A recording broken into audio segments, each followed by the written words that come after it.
Major story we're tracking for you. We all remember these videos. These were the Venezuelans deported to the prison in El Salvador, CCOT. Well, now they might be heading back here to the United States. Judge James Boasberg ruling that the Trump administration must either help bring these folks back or give them a chance to contest their expulsions in court. Now, they were all deported along with now pretty infamous person, Kilmar Abrego Garcia. That was March under the Alien Enemies Act. But these are a lot of people who were deported. So how would this process work? And shouldn't it even be happening? For that, we bring in our senior judicial analyst, Judge Andrew Napolitano. Judge, it's great to have you here.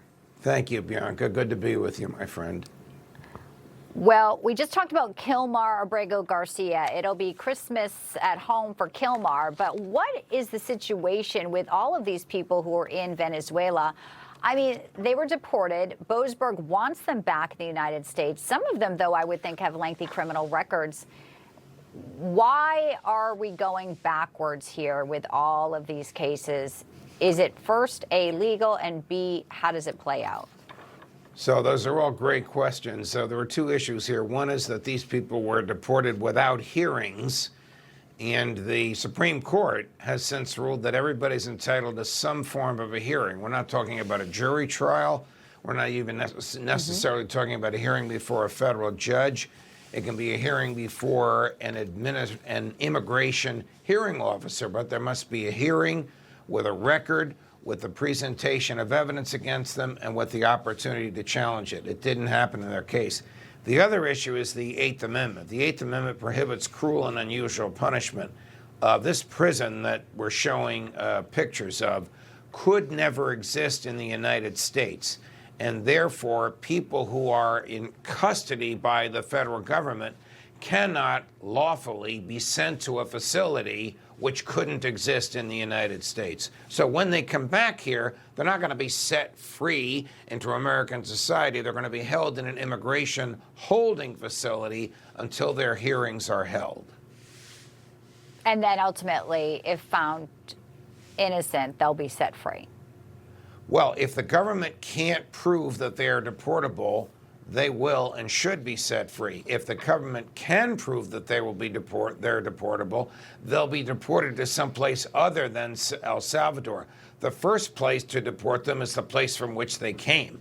The second place to deport them is any country that will accept them, that won't harm them. All right.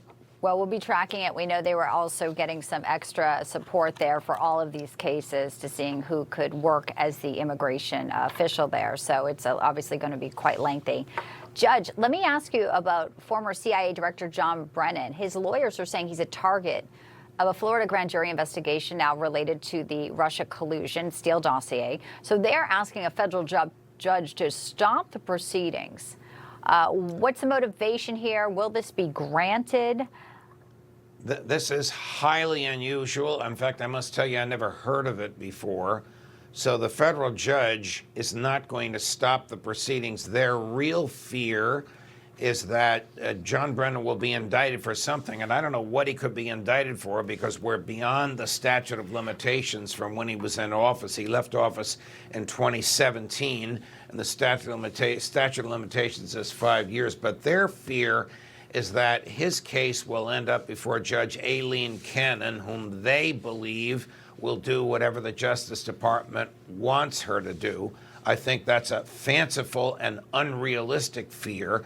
They have asked the chief judge in that courthouse to see to it that this case does not go to Judge Cannon. That's unheard of in the federal system. So I don't know where this is going to go.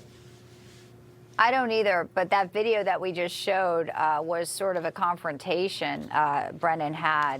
So he's obviously very stressed lately these days. So we'll watch this, target of the grand jury in Florida.